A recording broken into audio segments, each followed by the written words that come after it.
Hi, everybody. This is Sharon Spurlock from the Family Support Team at the St. Louis Arc, and it's time for our weekly Q&A. It's really a great time to get together with people, share a little bit of information, and also hear your stories, answer your questions. So I'm glad you chose to join us today. Where our topic is going to be about living with roommates, which I think we can all maybe reach back and think about our experiences with that. So without further ado, I'm going to have our two team members from the Connect program introduce themselves, tell us a little bit about their history with the ARC, and then we'll go from there. So Emma, why don't you start us off? Hi there. Good afternoon. My name is Emma Burroughs. I'm the coordinator of community living for the Connect program at the St. Louis Arc. That is a long-winded way of saying that I do some direct support, supporting people out in the community, living in their own market rate apartments. And then I work with Beth. Thank you so much. And Beth? Hi, I'm Beth Moeller, Director of the Connect Community Living Program.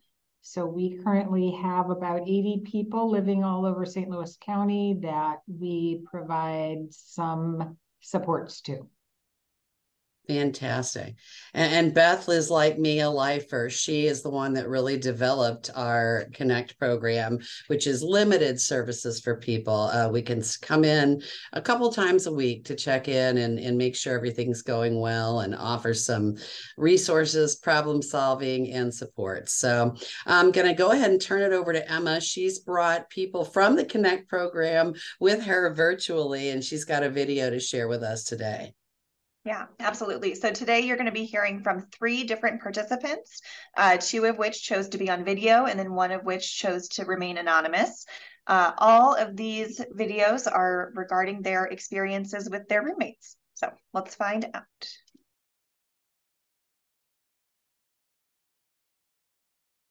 I'm Brian Jones, and I've been living on my own for 2 years now. 2 years. That's But awesome. not exactly on my own. I have a roommate. Okay. Okay. So with your roommate for 2 years, Yes. are you enjoying it? Do you feel pretty happy? Are you Oh, yeah. nervous? Like, how's it going overall? Something I should have done years ago, but I wasn't ready. There you go. So you now look back and you're like, wow, I feel really good about living independently. Oh, yeah. And then what if something were to change with like your apartment? Maybe I don't know, the rent goes up or something, and um would you guys still continue to live together, do you think? Just find a new Yeah. apartment? Yeah. I think so. So for our anonymous interview, when asked about living independently and where they're currently at, this person stated that they don't live independently anymore, but I'm glad I tried it. I moved back in to my mom's house. I did get my own car and drive myself to work now, and I also got a new job and reconnected with distant family. So although that person is not living independently anymore, they did try it out and are happy they did so. I also asked that person the question, do you ever see yourself living independently in the future? And they said, yes, definitely, maybe even with my boyfriend. I'm Jane. I'm 27, about to be 28, and I live on my own right now. Do you receive supports living on your own? Yes. Cool. How often do staff meet with you? 2 days a week.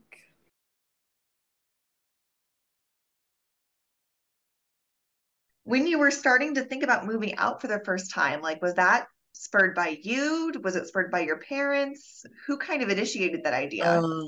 I've been wanting to get out on my own ever since I graduated high school 20 years ago. So But my mother says I wasn't ready yet. so you were ready, but mom was feeling a little anxious. Hmm.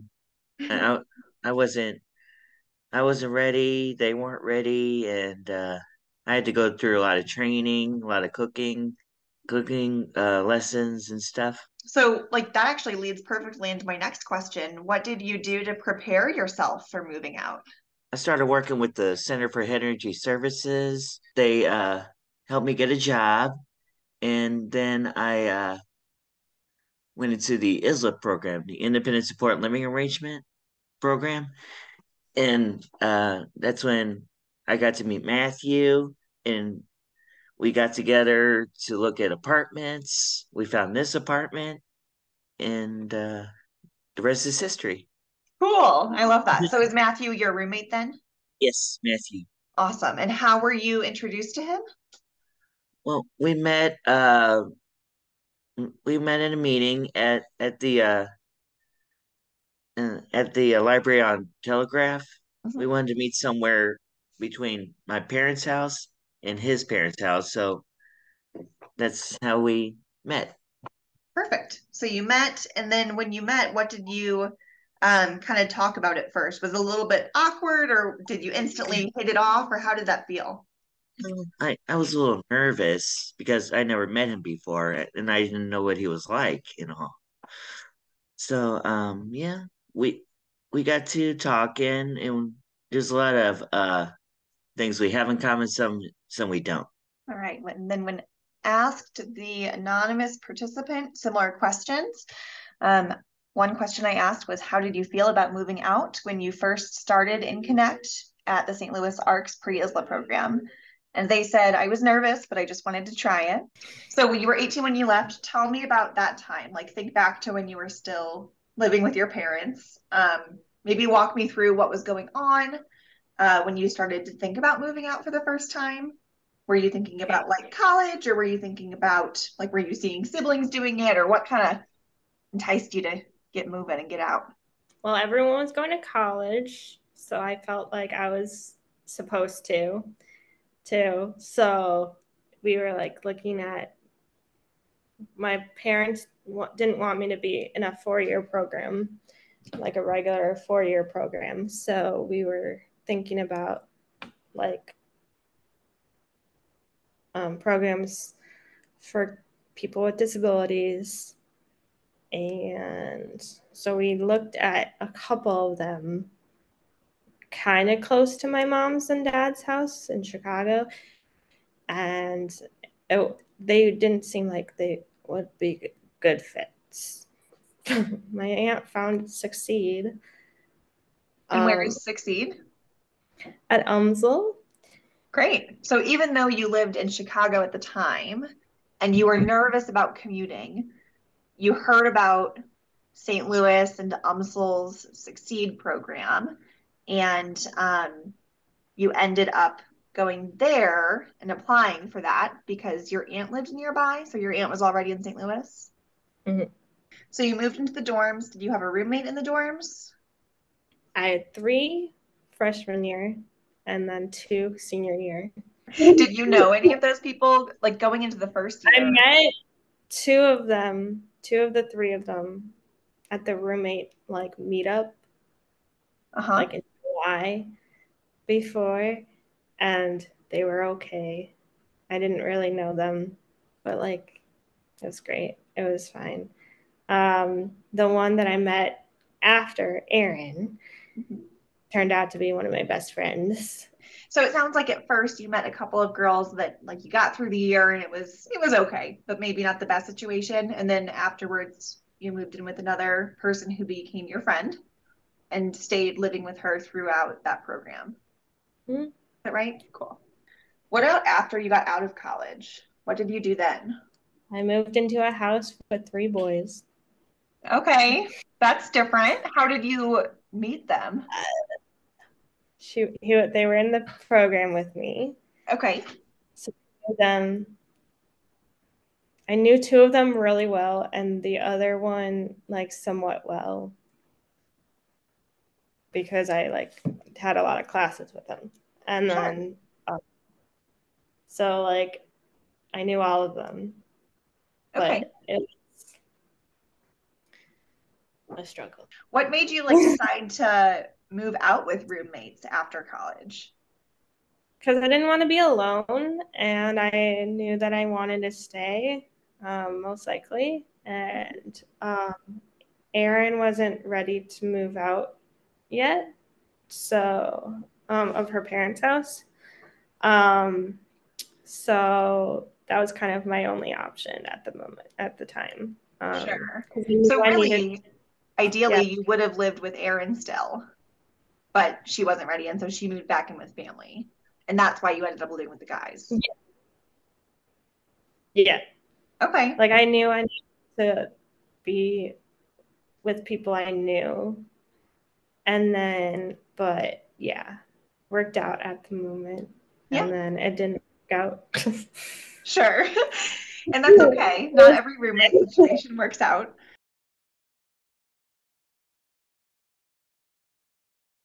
Like, what did you notice in different apartments? What were you looking for?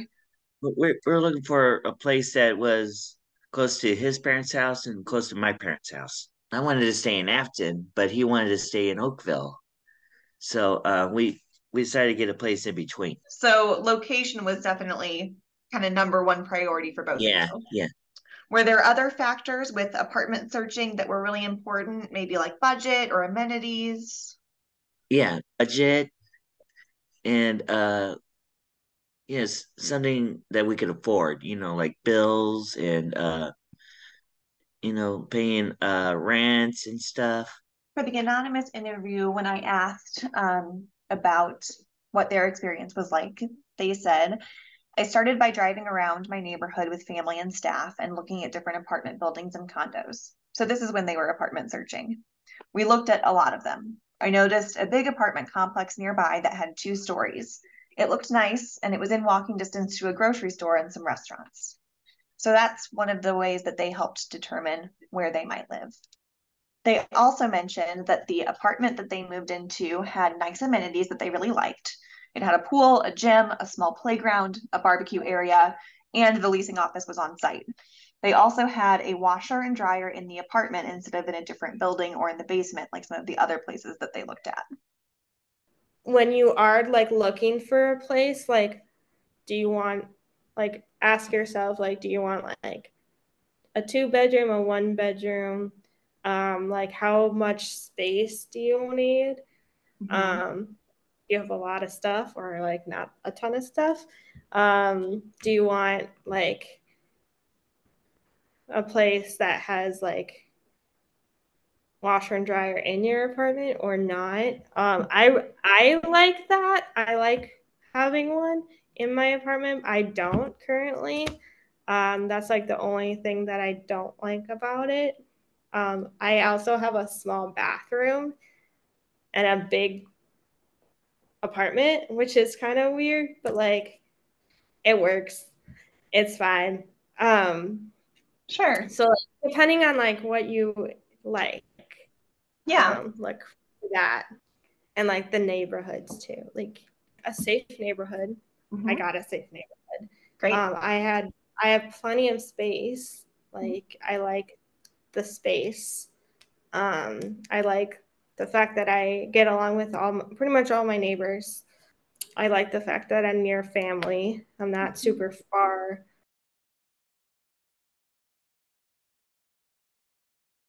Tell me about a little bit more about that with bills and having a roommate. Does that help you when you're living independently? We split everything. I pay half and he pays half of the rent too.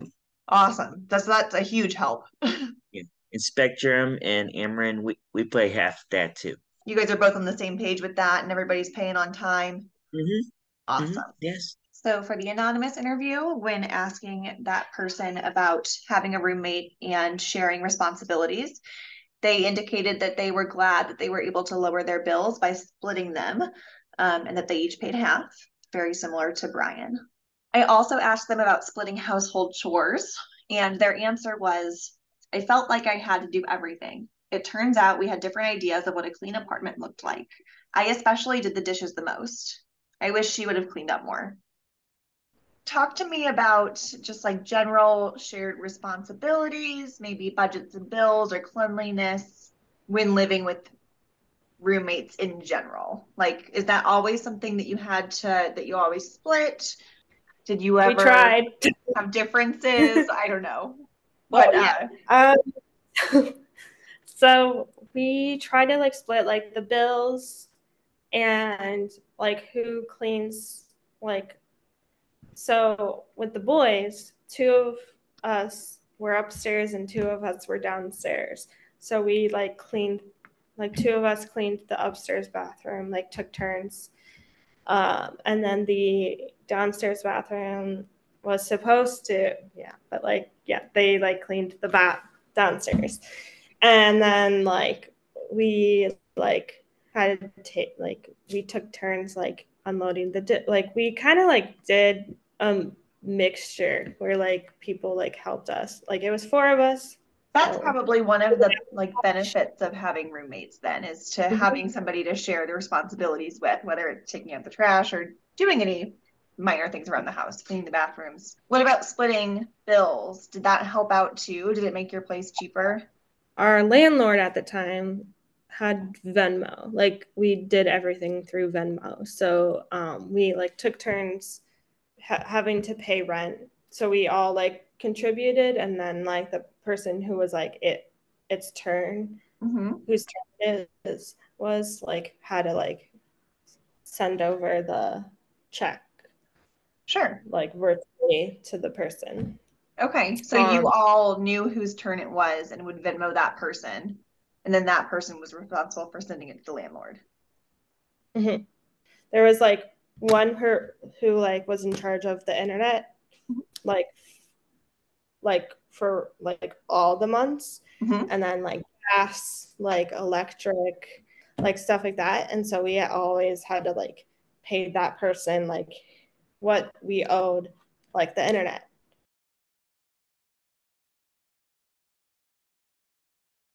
What are some things that you like about living with a roommate? Well, I get to watch movies with him, and we get to hang out. We get to explore each other's interests, what we have in common and stuff. Great. And you mentioned the Disney. Is there anything that you guys are really you really love to do together? Or we love to watch old Disney movies together. So you told me some things that you like about living with your roommate. What are some of the things? It's been 2 years, so you're bound to have had a couple of disagreements or some things that have maybe gone a little bit more difficult. Yes. Can you tell me about any of those? He used to be a night owl, and usually stayed up until midnight or 1 a.m. And sometimes he was being too loud. And I told him not once, not twice, but several times to keep it down, while I'm trying to go to sleep. I need sleep so I don't get sick. Yeah, definitely. And so how did you guys, so you talked about it, it sounds like, had a few conversations. Did you do anything else to help with that situation? Well, I sometimes sleep with the fan on. He tried to work on the volume of his voice. Sometimes he could be talking too loud on his phone or having the TV up too loud or stuff. Well, those both sound like really good compromises. Just having conversations about it, being mindful to turn things down a little bit, and then also trying to sleep with a fan. That's awesome. Yeah. When asking the anonymous participant about their likes and dislikes, they said, I liked that I had my own bedroom and bathroom. Nobody was allowed in my room if I didn't want them in there. I liked that I could walk to the grocery store when I wanted and call my friends whenever I wanted. I had my own schedule. It was okay that I was a little bit farther away from my parents. It's splitting up responsibilities and the bills was really nice. Knowing we didn't always have to do a certain thing. And then I don't know, just we fought a lot. Okay. So, knowing sharing space isn't always a fun thing, especially when you're really close to the person. You don't know the ticks. Sure. Until you start living with them. So that was kind of hard, but just it depends on who you're with. Yeah, and definitely. Around with and all that. Boundaries, set boundaries is really important. We needed to be better at that. That was our thing that we should have been better at.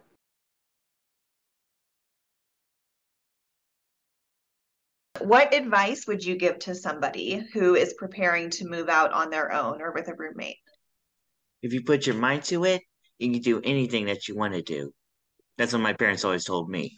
Cool. Well, I was a little nervous about being on my own at first, but then I got used to it.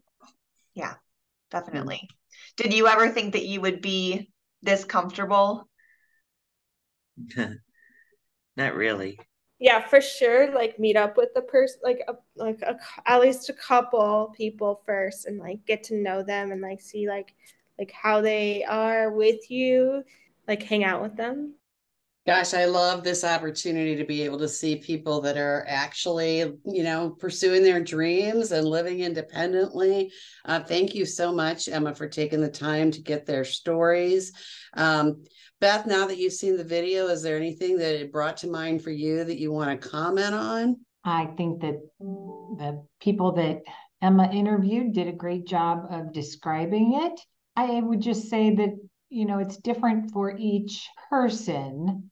Everybody has a different experience, and just going into it knowing that it is a learning experience. So some of it can be challenging, and there can be lots of good things in learning to have a roommate, learning to get along with a roommate, and just that it's different for each person. I really appreciate it. First, let me thank Brian and Jane and the anonymous interviewee. It's just, there's nothing better than being able to hear directly from people. And Brian mentioned kind of both his own nervousness and his family's nervousness. So what's one small step someone could take who's wanting to live independently, but isn't really feeling like they're confident yet? I would just say baby steps, like, are you staying home alone for periods of time, starting with just like an afternoon, or if parents can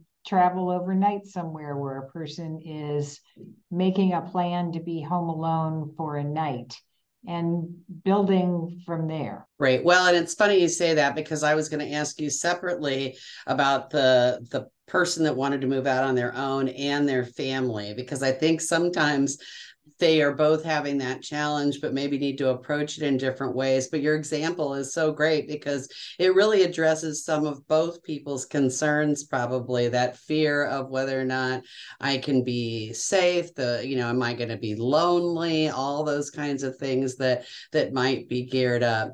I really also like people to, I think it's great for somebody to stay home alone. You can also maybe find that friend that might be a roommate and do an Airbnb weekend or an overnight so that you can see what that experience might be like. When people come to you and say that they want to come in and get an apartment, are there some questions you ask to find out how independent they are and whether they're going to be able to get enough support to be safe and happy? Yeah, I think we ask them very generally about their life and let them open up to us first and tell us about their current routines. Outside of that, we really do encourage people to start taking those small steps. There's not one specific question that I can think of, Beth, maybe I'm wrong, but there's not one specific question I can think of that like automatically disqualifies you from living independently. It's very different for each person, and it really depends on how involved your family's planning to be or wanting to be, how involved you are in your community, if you're wanting to stay home a lot, if you're able to maintain a job. So there's not a single question that automatically disqualifies you. It's very dependent on your situation, and what you want and what your family wants. It's funny you said that. I was thinking about Jane. I knew Jane when she moved into her first apartment, and their families really were very involved in that process.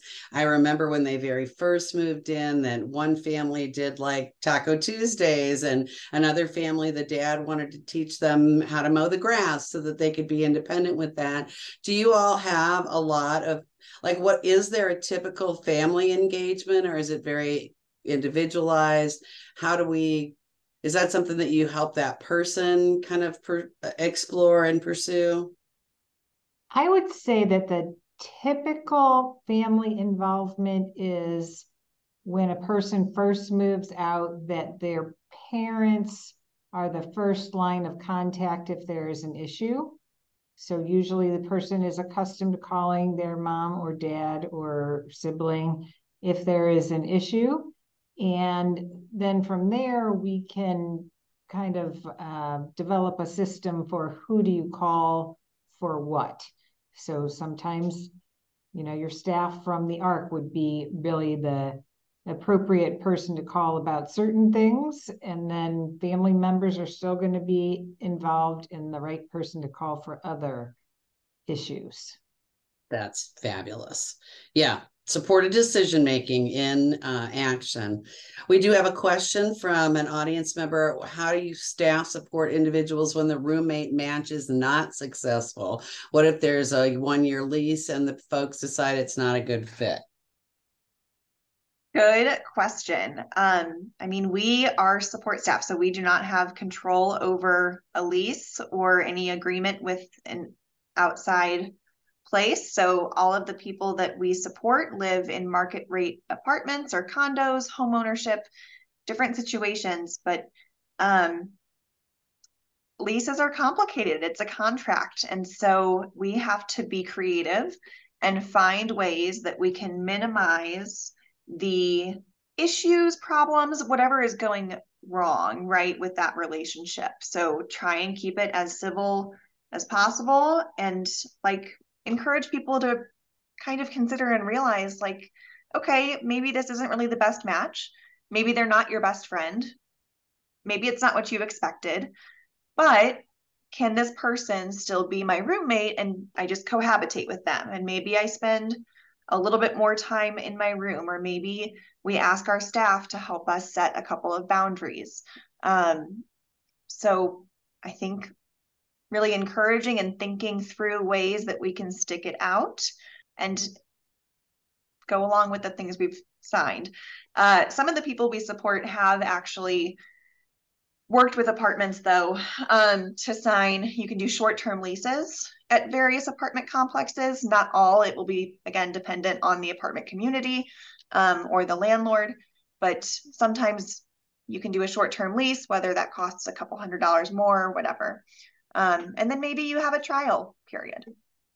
It sounds like the short answer is you've got the same opportunity as anybody else does. But if you get yourself into a situation that's not working out, you can't just change your mind in the midst of it. I think those are good life lessons for all of us too. I suspect most people lived with somebody in their lifetime that wasn't their ideal match. And I'm glad you brought up that not all roommates want to be friends, because sometimes understanding that can make a difference in a roommate match.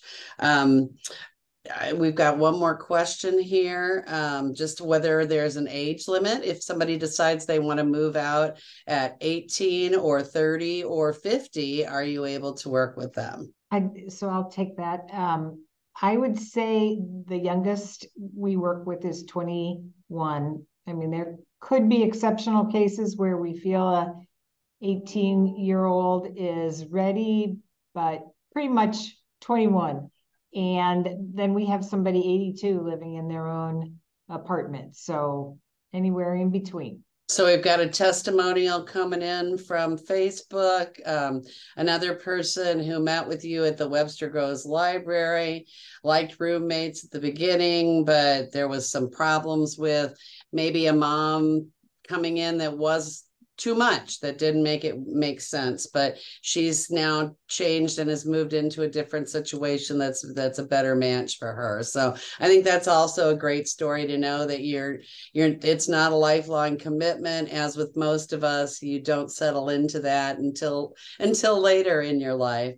I know I've kept you guys over, but I did want to ask one more question, and that's about finding roommates, because that could be really challenging for people. I know you all have some opportunities for people to meet up. Can you talk briefly about that before we wrap? Yes. So if you are interested in finding your own apartment, especially with a roommate, we do offer a roommate meetup. It's once every couple of months, depending on interest. And then we also keep a spreadsheet where it helps us as staff and families sometimes make connections and facilitate connections with people in the community. So if you wanted to join one of our roommate meetups, or if you have any more questions or want more information about that, please just reach out to the main line and ask for the roommate meetup. We also have an app, or I'm sorry, a section of an app. So the app is called Meetup, but then you have to navigate and find Connect at St. Louis ARC within that app to find our events. And not only will you see the roommate meetups there, but you'll also see tons of virtual weekly meetups, including Zumba, cooking. There is an adult with Asperger's meetup once a month. There's a women's group, all of these lovely webinars, different support groups, self-advocates, all of it. Beautiful. I couldn't have said that better. Come to one of our meetups. I think about the people that you spend a lot of time with. If you're on a sports team, go to a church regularly, have college friends or work colleagues who's also maybe in the same situation as you and looking for an opportunity. All right. Well, that was just awesome. I really enjoyed the video so much, and I really enjoyed hearing from you all about what was going on. So thank you, Emma. Thank you, Beth. Thank you again to Brian and Jane and our anonymous person for giving us so much great information. You guys go out and have a wonderful week. All right. Thanks, Sharon. Thanks.